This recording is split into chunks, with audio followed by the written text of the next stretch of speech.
প্রথমে মিক্সিং বলে একটা ডিম ভেঙে নিচ্ছি। ডিমটা বাড়িয়ে কমিয়ে নিতে পারেন। আমি 2টা ডিম নিয়েছি। প্রথমে 2টা ডিম নিয়ে আমি ডিমটাকে ম্যাশ করে নিয়েছি। তারপর দিয়ে দিব চিনি। এখন দিয়ে দিলাম চিনি। চিনি দিয়ে আমি আবারও ম্যাশ করে নিচ্ছি। চিনিটা ভালো করে ম্যাশ করতে হবে। ম্যাশ করতে করতে পুরোটা মিশে যাবে। এখন দিয়ে দিব একটু বেকিং পাউডার।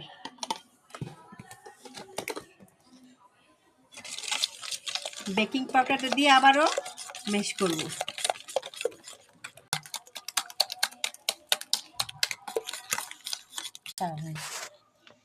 এখন কিছুটা দুধ দিয়ে দিব। গুঁড়ো দুধ দিলে একটু টেস্টটা বেড়ে যায়।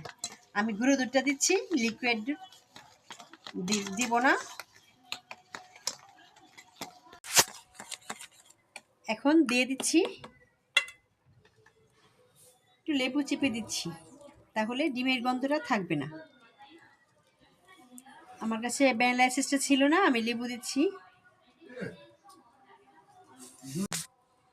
লেবুটা দিয়ে নিচ্ছি। এখন 1 কাপ ময়দা নিয়ে নিচ্ছি।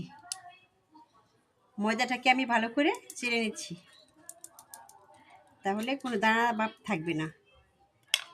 ময়দাটাকে আমি আবারও মিশিয়ে নিচ্ছি। ভালো করে মেশাতে মেশাতে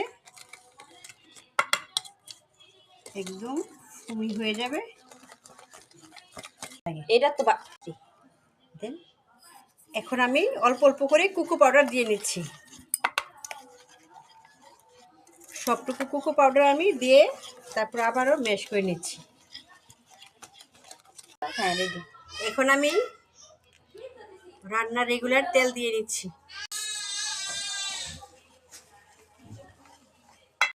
আমার ব্যাটারটা রেডি হয়ে গেছে। এখন আমি এটা দিয়ে দিব। রেডি হয়ে গেছে। এখন আমি ব্যাটারটা ঢেলে দিচ্ছি।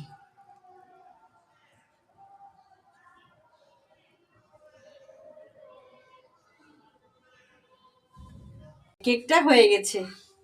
কেকটা এখন নামিয়ে ফেলবো। হয়ে গেছে, একটু কেটে দেখাচ্ছি।